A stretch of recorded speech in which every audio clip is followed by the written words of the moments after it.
UP चुनाव में मुसलमान किसे वोट दें या नहीं दें, क्या ओवैसी पर वो यकीन करें, क्या मुस्लिम कार्ड ओवैसी का चलेगा, क्या ओवैसी के आने से बीजेपी को फिर सत्ता मिलेगी और विपक्षियों के अरमान धूल धूसरित होंगे।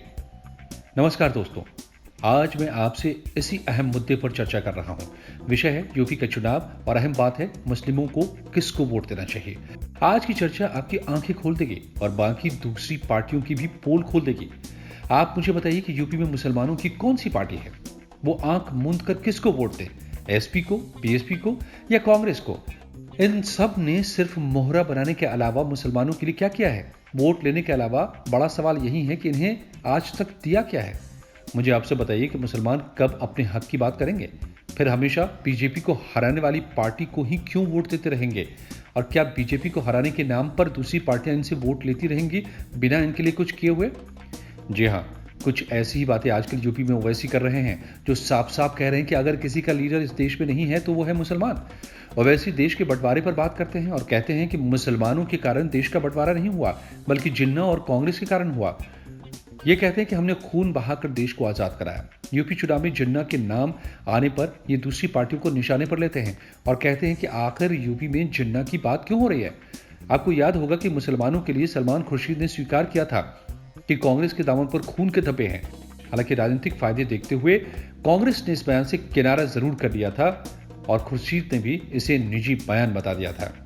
ओवैसी राजनीतिक फायदे के लिए पिछली घटनाओं को खूब याद दिला रहे हैं और कहते हैं कि मुरादाबाद में ईदगाह के मैदान में हुकूमत के आदेश पर ही पुलिस की गोली से 300 मुसलमानों की जान चली गई थी। ओवैसी आगे कहते हैं कि गोली चलाने के बाद कहा जाता है कि पहले उनकी ओर से पत्थर फेंके गए। दरअसल हम आपको बताते हैं सियासत की असली कहानी क्या है। बीजेपी के नेता मुख्तार अब्बास नकवी कहते हैं कि कांग्रेस के शासनकाल में 5000 दंगे हुए, लेकिन आजादी के बाद करीब 58 बड़े दंगे जरूर हुए, ये सभी मानते हैं। कुल मिलाकर दंगों के आंकड़ों की बात करें तो कांग्रेस से अच्छी तो बीजेपी हुई ना, जिनके शासन में काफी कम या फिर बीजेपी के मुताबिक दंगे हुए ही नहीं। ओवैसी साफ साफ बीजेपी के अलावा एसपी, बीएसपी और कांग्रेस पर निशाना साधते हैं, बल्कि उनके निशाने पर एसपी, बीएसपी ज्यादा रहती है। मजे की बात यह है कि ओवैसी को इन्हीं के वोटों में सेंध भी लगानी है, तभी वो कहते हैं कि मुसलमानों का घर टूटता है तो न अखिलेश बोलते हैं न मायावती। ये एसपी, बीएसपी कांग्रेस को मुसलमानों को धोखा देने का आरोप लगाते हैं।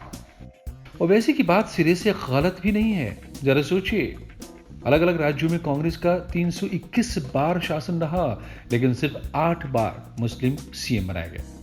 गौर कीजिए दोस्तों इन आंकड़ों पर, 3 सीएम तो मुस्लिम बहुल राज्य जम्मू कश्मीर के ही हैं। यानी मुख्यमंत्री बनाने के मामले में 17% आबादी को कांग्रेस ने केवल 2.4% का प्रतिनिधित्व दिया अब तक आजादी के बाद से। दूसरी तरफ देश में अब तक एक भी मुस्लिम प्रधानमंत्री नहीं हुआ। कांग्रेस ने 2 मुस्लिम राष्ट्रपति दिए, लेकिन बीजेपी ने अपने ही पहले शासनकाल में 1 राष्ट्रपति दिया मुस्लिम कौम से।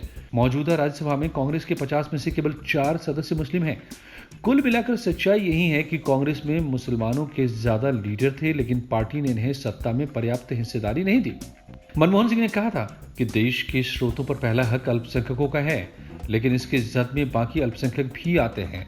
ऐसे बयानों से बीजेपी को ही उल्टा फायदा हुआ, हिंदू वोटर का ध्रुवीकरण हुआ।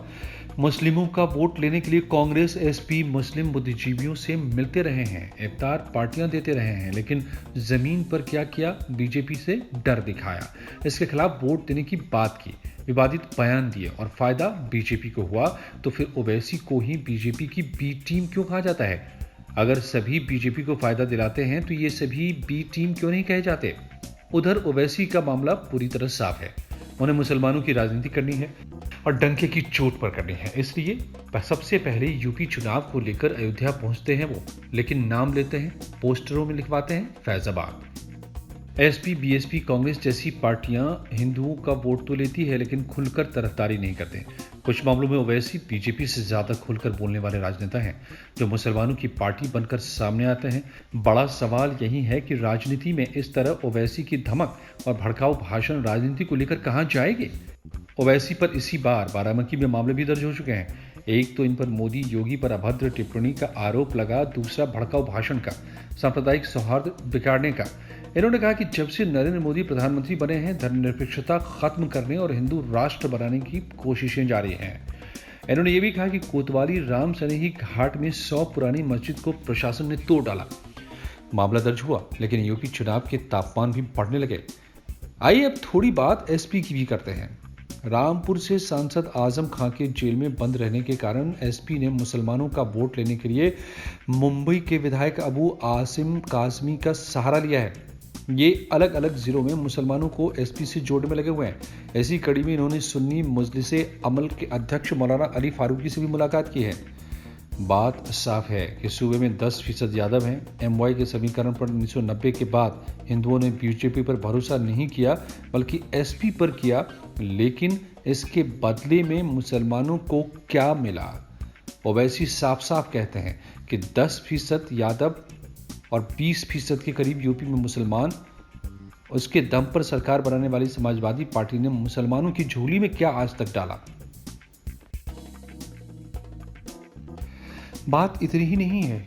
एसपी, बीएसपी, बीजेपी सूबे में ब्राह्मण और मुसलमानों के वोटों को लुभाने में जुटी है।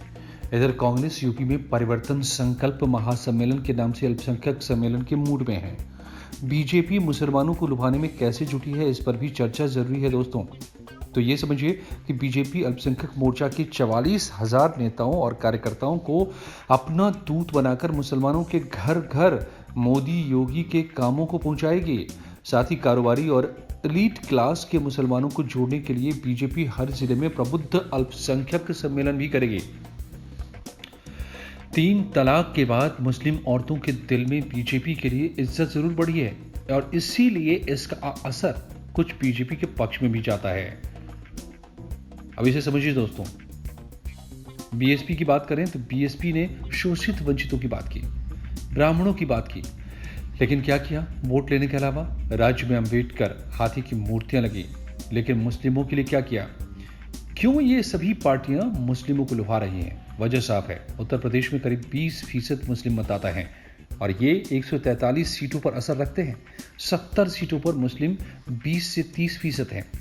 73 सीटों पर मुस्लिम 30% से ज्यादा हैं। यहां मुस्लिम मतदाता अपने बल पर जीत दर्ज कर सकते हैं। 107 सीटों को यह खासा प्रभावित कर सकते हैं। ज्यादातर सीटें पश्चिमी उत्तर प्रदेश, तराई वाले इलाके और पूर्वी उत्तर प्रदेश में हैं। ऐसे में हर पार्टियां चाहती हैं कि उन्हें मुस्लिमों का वोट जितना ज्यादा मिले उनके लिए उतना बेहतर है। आइए अंत में अब ओवैसी को समझते हैं। ये सभी पार्टियां ओवैसी को इसलिए पसंद नहीं करती क्योंकि ओवैसी को सफलता मिल रही है। इनका खेल बिगड़ रहा है। बिहार इसका ताजा उदाहरण है, जहां पर आरजेडी के गढ़ में सेंध लग गई। आरजेडी बड़ी पार्टी होने के बावजूद सत्ता में आते आते रह गई। यही डर यूपी में अखिलेश को है। विपक्ष के बीजेपी से लड़ाई के बावजूद अकेले सत्ता भोगने की महत्वाकांक्षा है, मगर साथ लड़कर उसे हराने की बुद्धिजीविता नहीं है। इसीलिए कांग्रेस, एसपी, बीएसपी ने ओवैसी से गठबंधन की बात नहीं की है। ओवैसी पर हम आ ही चुके हैं तो ये भी समझिए कि ओवैसी ने यूपी में प्रवेश किया है। अगर ये गठबंधन का पहल करें तो इसे कौन साथ देगा और ये सीटों को लेकर बार्गेन क्या करेगी? ऐसे में दूसरी विपक्षी पार्टियों को सामने आना चाहिए, लेकिन उनकी महत्वाकांक्षाएं साथ आने नहीं देगी। ऑल इंडिया मजलिस इत्तेहादुल मुस्लिमीन के अध्यक्ष ओवैसी 100 सीटों पर चुनाव लड़ने वाले हैं, जीत का दावा कर रहे हैं। मेरठ के किठौर में शोषित वंचित सम्मेलन में ओवैसी ने कहा कि एसपी, बीएसपी को वोट देने से क्रांति नहीं आएगी। ओवैसी सवाल भी करते हैं कि एसपी, बीएसपी गठबंधन के बाद भी बीजेपी यूपी में क्यों जीती?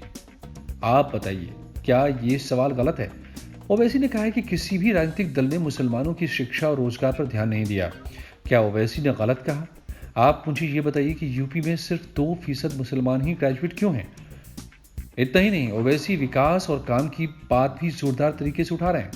उन्होंने कहा कि मेरठ में किठौर इलाके को तहसील बनाया जाएगा, यहाँ फूड मार्केट बनेगा, अंतर्राष्ट्रीय स्तर की सुविधाएं होंगी। गरीब और वंचित मुसलमानों के लिए भी ओवैसी का नजरिया साफ है। ड्रग्स केस में शाहरुख के बेटे आर्यन के बारे में उन्होंने कहा कि जिनके पिता ताकतवर हैं उनके खिलाफ वो आवाज नहीं उठाएंगे, बल्कि जेलों में 27% अंडर ट्रायल कैदी हैं, इसलिए वे कमजोर के खिलाफ आवाज उठाएंगे। ओवैसी ने कहा कि पहले आपके पास कोई ऑप्शन नहीं था, लेकिन अब है। यही मुख्य बात है, इसे ही समझने की जरूरत है। अलग बात है कि हिंदुओं की भी कोई पार्टी यूपी में नहीं है। बीजेपी हिंदुओं की पार्टी सिर्फ कुछ मुद्दों के कारण लगती है, लेकिन वो सबका साथ, सबका विकास की बात करती है। सिर्फ हिंदू हितों की बात नहीं करती, लेकिन ओवैसी सिर्फ मुस्लिम हितों की बात कर रहे हैं, मुसलमानों की बात करते हैं। हालांकि ऐसी बात करना लोकतंत्र के लिए अच्छा उदाहरण नहीं है। ओवैसी और इसकी पार्टी के इतिहास भड़काऊ भाषण वाले रहे हैं, समाज में वैमनस्य फैलाने वाले भी रहे हैं, लेकिन ऐसे भाषण दूसरे दलों के मुस्लिम नेताओं की तरफ से भी हुए हैं। बिहार में ओवैसी से जेडीयू को जरूर नुकसान हुआ, लेकिन बीजेपी को कोई फायदा नहीं हुआ, क्योंकि सीमांचल में बीजेपी कुछ खास सीटें नहीं जीती रही है। इसलिए ऐसी सीटें जहां मुस्लिम आबादी ज्यादा है वहां बीजेपी को फायदा होगा, ऐसा मुश्किल लगता है। लोग ओवैसी को सुन रहे हैं, बाकी नेताओं को भी सुन रहे हैं। ओवैसी साफ तौर पर कहते हैं कि 10% वाले अखिलेश मुस्लिमों का 20% वोट लेते हैं, लेकिन उनके लिए करते कुछ नहीं है। जब हक की बात होती है तो आरोप लगाते हैं। ओवैसी कड़वा बोलते हैं। हालांकि ओवैसी पहली बार यूपी में नहीं लड़ रहे। 2017 में 38 सीटों पर लड़ चुके हैं। मुसलमानों के 2.25 करोड़ सीटों में से 2 लाख वोट हथिया चुके हैं। इतिहास रहा है कि मुसलमानों के 50-60% वोट गुलबंद होते हैं। 75% वोट गुलबंद होने पर नतीजों में फर्क दिखता है, और इस फर्क को ओवैसी अपने हक में करना चाहते हैं। ओवैसी का कुनबा यूपी में भी बढ़ रहा है। उदाहरण के लिए यूपी के बाहुबली नेता अतीक अहमद की पत्नी शाइस्ता परवीन ओवैसी की पार्टी में शामिल हो गए हैं। मुस्लिमों के वोट मांगेंगे तो बीजेपी को फायदा होगा, मुसलमानों के वोट किसी एक के पक्ष में होंगे तो बीजेपी को नुकसान होगा। राजनीतिक विश्लेषक मानते हैं कि ओवैसी के आने से वोट बटेगा, और इसी आधार पर ओवैसी को बीजेपी की बी टीम भी कह दिया जाता है। लेकिन बिहार में वोट पटा कम ओवैसी को मिला, और सीटें ऐतिहासिक रूप से 5 मिल गई। अभी शुरुआती समय है। एसपी, बीएसपी, कांग्रेस और यहां तक कि बीजेपी भी मुस्लिम वोटों के जुगाड़ में है। ओवैसी सबसे आगे जाकर केवल मुस्लिम हितों की बात कर रहे हैं। पार्टी का इतिहास शुरू से भड़काऊ भाषणों से जुड़ा रहा है। तेलंगाना के बाहर महाराष्ट्र में 2 विधायक जीत गए तो बिहार में 5। तेलंगाना में इसके 7 विधायक हैं, 2 सांसद हैं। पश्चिम बंगाल में कोई फायदा नहीं हुआ। अब आगे यूपी में देखिए क्या होता है। ओवैसी को मुस्लिम कितने मन से वोट करेंगे, बेमन से करेंगे, आधे अधूरे या चौंकाने वाले होंगे, या फिर मुसलमान बीजेपी से डरकर विपक्ष को वोट देंगे, या फिर ओवैसी को यूपी में खड़ा करेंगे। ये बेहद ही दिलचस्प होगा आने वाले दिनों में देखना। दोस्तों, आप क्या सोचते हैं कमेंट बॉक्स में जरूर लिखें, और अगर आपको वीडियो पसंद आया हो तो इसे शेयर करें, लाइक करें और इस चैनल को सब्सक्राइब जरूर कर लें।